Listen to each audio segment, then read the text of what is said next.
کہ حضرت والا ہم سب کو اپنے ملفوظات عالیہ سے محفوظ فرمائے.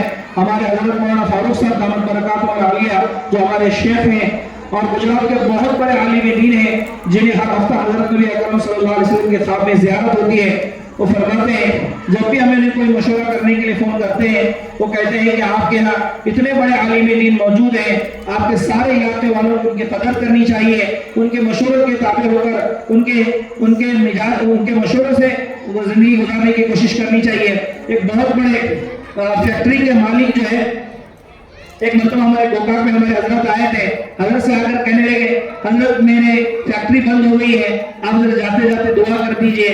ہمارے حضرت نے فرمایا آپ کی فیکٹری اگر جو ہے آپ کے گناہوں کی وجہ سے بند پڑی ہے تو میں کیا جبرائیل آ کر دعا کریں گے تو چالو نہیں ہوگی. اگر آپ کا کاروبار اچھا چل رہا تم چاہتے ہو تو حضرت مولانا بشیر احمد صاحب کے پاس جاؤ, جا کر کے ان سے اپنے کاروبار کے بارے میں مشورہ کرو, بہت جلد اللہ تبارک و تعالیٰ ترقیات سے نوازیں گے. اتنا اعتماد بزرگوں دوستوں جو ہے ملک کے علماء کرام کا حضرت پر ہے. حضرت آپ کے سامنے ہے, آپ تمام سے گزارش ہے کہ دل کی آنکھوں سے حضرت کی باتیں سننے اور عمل کی نیت سے سننے کی کوشش کریں. اللہ تبارک و تعالیٰ حضرت کو جزائے خیر عطا فرمائے. حضرت آپ کے سامنے.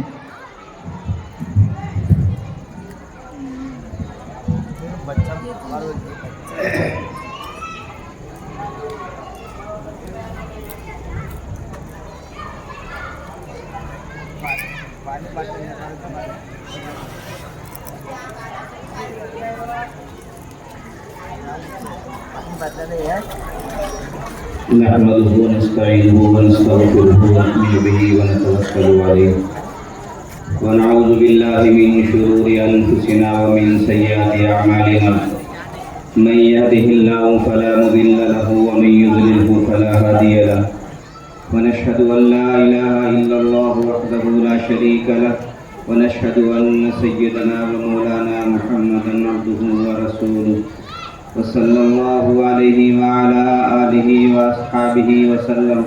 أما بعد فأعوذ بالله من الشيطان الرجيم. بسم الله الرحمن الرحيم. لقد كان لكم في رسول الله أسوة حسنة.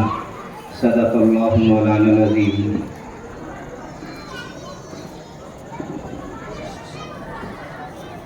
میرے محترم بزرگوں اور عزیز دوستوں,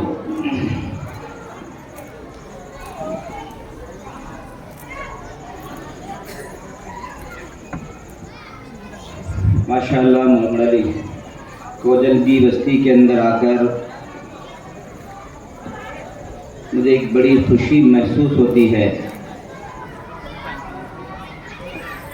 یہاں دعوت کی اور تعلیم کی ہلچل محسوس ہوتی ہے. یا تو کوئی بندہ دعوت سے جڑا ہوا ہے یا کوئی بندہ تعلیم سے جڑا ہوا ہے. اللہ کے نبی کا دنیا میں تشریف لانے کا مقصد ہی یہی تھا کہ دعوت, تعلیم, تزکیہ, کہ دعوت کے ذریعے سے مقتدی ملیں گے, تعلیم کے ذریعے سے, مدرسوں کے ذریعے سے امام ملیں گے, اور تزکیہ نفس کے ذریعے سے وہ لوگ ملیں گے جو ہمارے عبادتوں کو قبول کریں گے. یہ ہمارا جوڑ ہے. مقتدی امام کے بغیر نہیں, امام مقتدی کے بغیر نہیں. وہ امام تبھی بنے گا جب مقتدی ہوگا.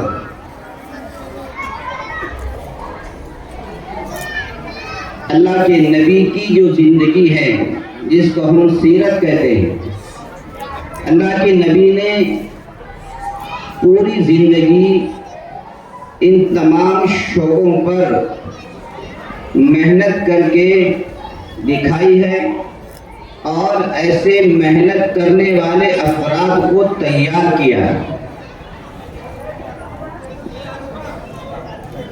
آپ نے دنیا میں دیکھا ہوگا بہت بڑے بڑے فلسفہ, بہت بڑے بڑے لوگ آئے, لیکن وہ اپنی ذات کی حد تک تھے. وہ اپنی ذات میں بہت بڑے انسان تھے,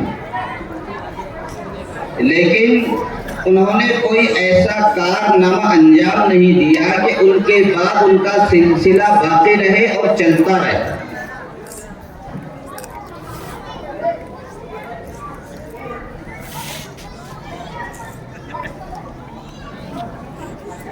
دی 100 نام سے کتاب لکھی انگریز نے، پوری دنیا سے ایسے ایسے لوگوں کو چنا ہے اس نے جنہوں نے دنیا میں اپنے اثرات چھوڑے ہیں۔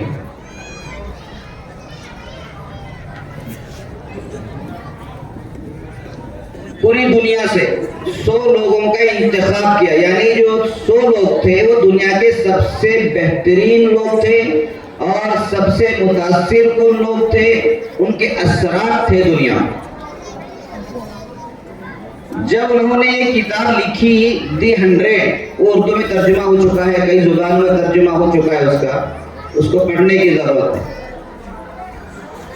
تو پھر اس کے ذہن میں بات یہ آئی کہ دی 100 میں نے 100 لوگوں کا انتخاب تو کر دیا ہے، لیکن ان 100 لوگوں میں اول نمبر کسے دوں؟ مطلب ہے کہ اول نمبر دوں تو کسے دوں؟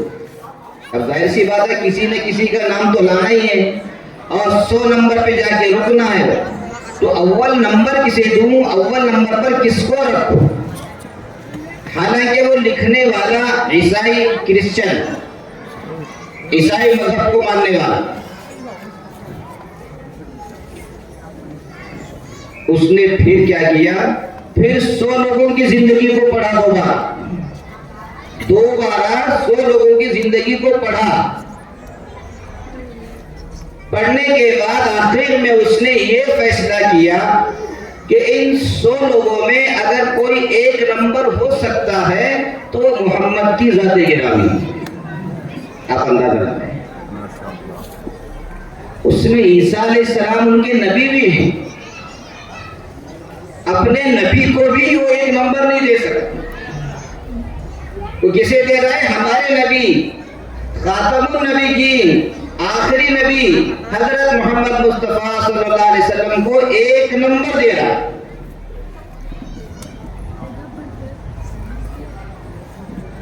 بڑے بڑے سائنسدان،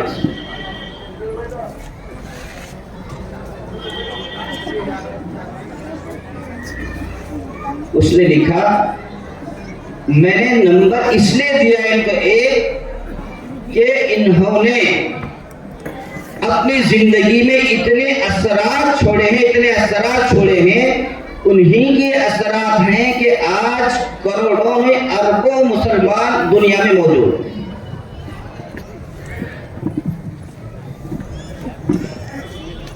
تو ایک وہ لوگ ہوتے ہیں جو صرف اپنی ذات کے لیے مشہور ہوتے ہیں،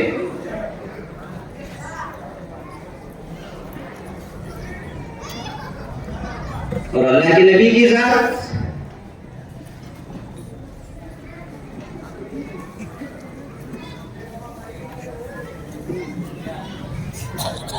جو خود نہ تھے راہ پر اوروں کے ہادی بن گئے، کیا نظر تھی جس نے مردوں کو مسیحا کر دیا۔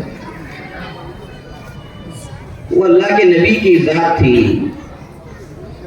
صحابہ کرام کے حالات پڑھیں گے، اسلام لانے سے پہلے جو ان کے حالات تھے بڑے عجیب حالات تھے، لیکن اللہ کے نبی کی محنت، اللہ کے نبی کی تربیت، وہ اللہ کے نبی کے اخلاق کریمہ، وہ اللہ کے نبی کی سیرت کو دیکھ کر کے اللہ کے نبی پر گرویدہ ہو جانا، اللہ کے نبی کے ہاتھ پر بیعت ہو جانا، ایمان لے آنا، اللہ کے نبی کے ایک ایک اشارے پر جان قربان کر دینا، یہ اللہ کے نبی کا سب سے بڑا معجزہ تھا۔ افراد سازی، دنیا میں بہت لوگ ملیں گے مشہور، لیکن ایسے بہت کم لوگ ملیں گے جن کو اللہ نے افراد سازی کا ملکہ دیا، یعنی سامنے والوں کے اندر اپنے اخلاق کو منتقل کرنا، اپنے سیرت کو منتقل کرنا، اپنے معاملات کو منتقل کرنا، یہ بہت بڑا کام ہوتا ہے۔ یہ بہت بڑی محنت ہوتی ہے، لیکن اللہ تعالیٰ نے اللہ کے نبی کے ذریعے جو محنت لی ہے، صرف 23 سال کی مختصر سی مدت کے اندر اللہ کے نبی نے ایک قوم بنا کر کے دی، قوم 23 سال کی مختصر مدت کے اندر۔ کتنا عرصہ ہوگا 23 سال کا؟ ایک قوم کھڑا کر کے بتا دی دنیا والوں کو مسلمان ایسا ہوتا ہے۔ پوری دنیا کو چیلنج کیا، ایسے لوگوں کو تیار کیا۔ یہ اللہ کے نبی کی سیرت ہے جو عملی نمونہ صحابہ کی شکل میں ہے۔ ہم سمجھتے ہیں اللہ کے نبی کیسے کھاتے تھے، اللہ کے نبی کیسے سوتے تھے، اللہ کے نبی کیسے چلتے تھے، اس کا نام سیرت ہے۔ اللہ کے نبی کپڑے کیسے پہنتے تھے، اللہ کے نبی عمامہ کیسے باندھتے تھے، اللہ کے نبی جبہ کیسے پہنتے تھے، اس کا نام سیرت۔ اصل سیرت وہ ہے جو عملی سیرت ہے۔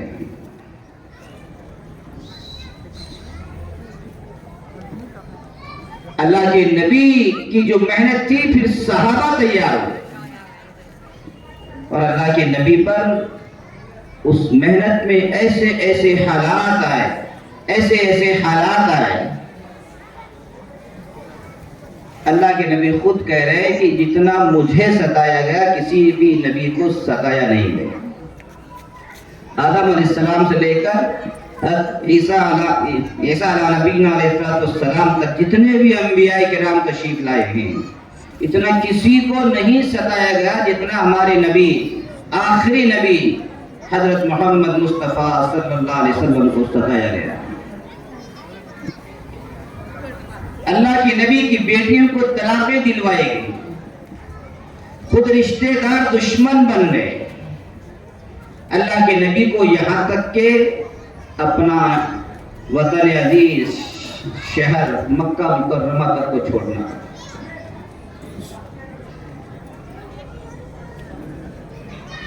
لیکن اللہ کے نبی نے سب گوارا کیا، ہر چیز گوارا کی، لیکن اپنا جو مشن تھا افراد سازی کا، دعوت کا، توحید کا، قرآن کے پہنچانے کا، احکام کے پہنچانے کا اور ان کو عملی طور سے نافذ کرنے کا، اس سے کبھی پیچھے نہیں ہے۔ یہ اللہ کے نبی کی سیرت تھی جو اللہ کے نبی نے اپنی تمام سیرت کو صحابہ کرام کے اندر منتقل کر دی۔ انسان کا خود عمل کر لینا بہت آسان ہے، اسی چیز کو دوسرے کو عمل کروانا یہ بہت بڑی بات ہوتی ہے، بہت بڑی محنت ہوتی ہے، اور اللہ کے نبی نے یہ اپنی زندگی میں کر کے دکھایا۔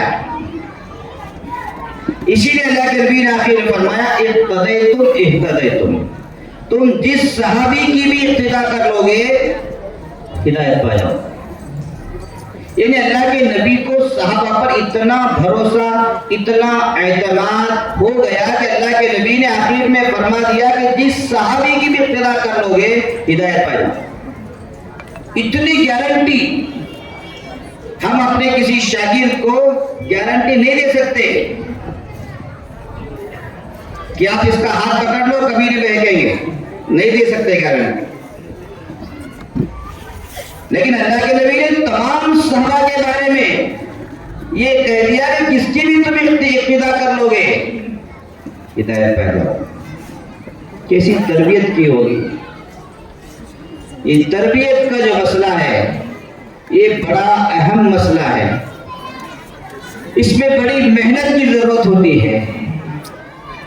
آج وہ محنتیں جو اللہ کے نبی اکیلے کیا کرتے تھے، آج ہم کمزور ہو گئے، ہمارے اندر اتنی طاقت نہیں، اتنی حکمت نہیں، وہ دانائی نہیں جو ایک نبی کے اندر ہو سکتی ہے۔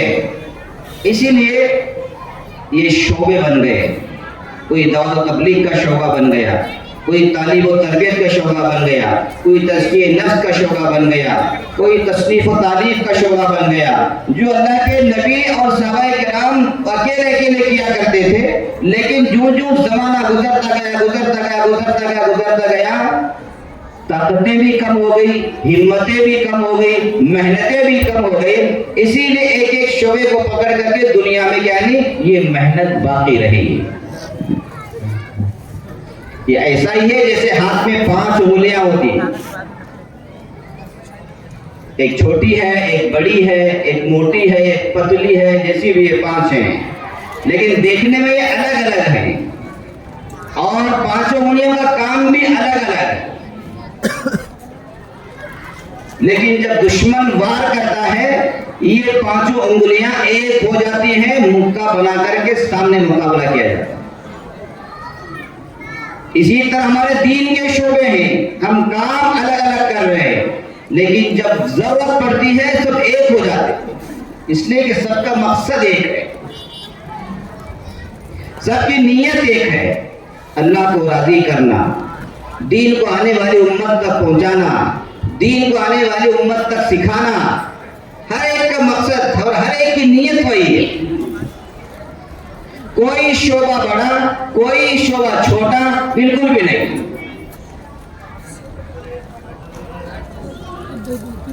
اعلان کرنے والے کو بھی وہی ثواب ملے گا جو بیان کرنے والے کو ثواب ملے گا، اذان دینے والے کو بھی وہی ثواب ملے گا جو نماز پڑھانے والے کو ثواب ملے گا۔ حدیث شریف میں ہے جس نے 7 سال تک اذان دی اللہ تعالیٰ اس کی مغفرت کر دیتے۔ لو جی کتنی بڑی فضیلت ہے، 7 سال اذان دینے سے اللہ تعالیٰ کیا اس کی مغفرت پکی ہو گئی۔ اور حدیث شریف میں یہ بھی ہے کہ جو بندہ اذان دیتا ہے کل قیامت کے روز اس کی گردن سب سے اونچی ہوگی، یعنی وہ الگ ہی نظر آئے گا دوسرے لوگوں کے مقابلے میں، یعنی وہ اس کی فضیلت ہوگی۔ یہ بندہ اذان دیا کرتا، یہ بندہ اذان دیا کرتا تھا۔ اذان دینا تو دعوت ہے، لوگوں کو بلانا، آؤ نماز کی طرف، آؤ نماز کی طرف، آؤ نماز کی طرف، آؤ کامیابی کی طرف، آؤ کامیابی کی طرف۔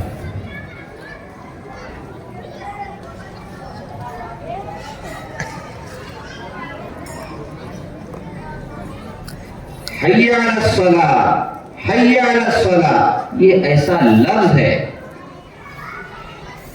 دوڑ کے آؤ، دوڑ کے۔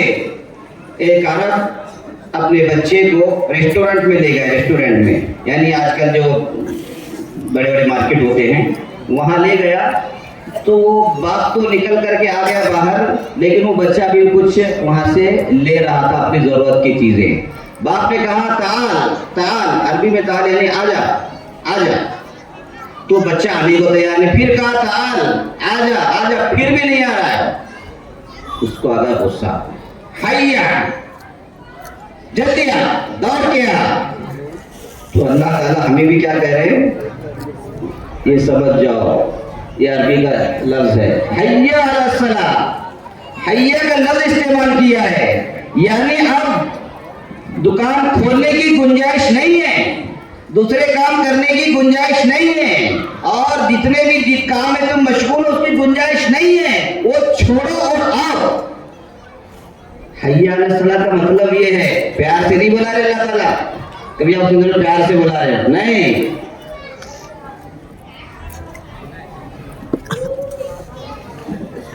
یہ محنتیں اللہ کے نبی کے دور سے، اللہ کے نبی کے صحابہ کے دور سے، تابعین کے دور سے، تبع تابعین کے دور سے ہوتی ہوتی ہوتی ہم کمزور بندوں تک پہنچی ہیں۔ ہم ایمان کے اعتبار سے بھی کمزور ہیں، اعمال کے اعتبار سے بھی کمزور ہیں، اور طاقت کے اعتبار سے بھی کمزور ہیں۔ ہم ایک چلہ جا کر کے آ جائیں تھک جاتے، ہم 3 سال حافظ قرآن پر مدرسے میں لگا لیں تھک جاتے ہیں۔ دیکھو جو بڑے ہیں ماشاءاللہ وہ سال لگاتے ہیں، یعنی چلہ لگاتے ہیں، 4 مہینے لگاتے ہیں، وہ لوگ کیا کرتے ہیں بھائی، ہم لوگ بیوی کو بچوں کو چھوڑ کر کے جاتے ہیں، بڑا مظاہرہ ہے۔ اور مدرسے میں پڑھنے والے بچے کیا کرتے ہیں،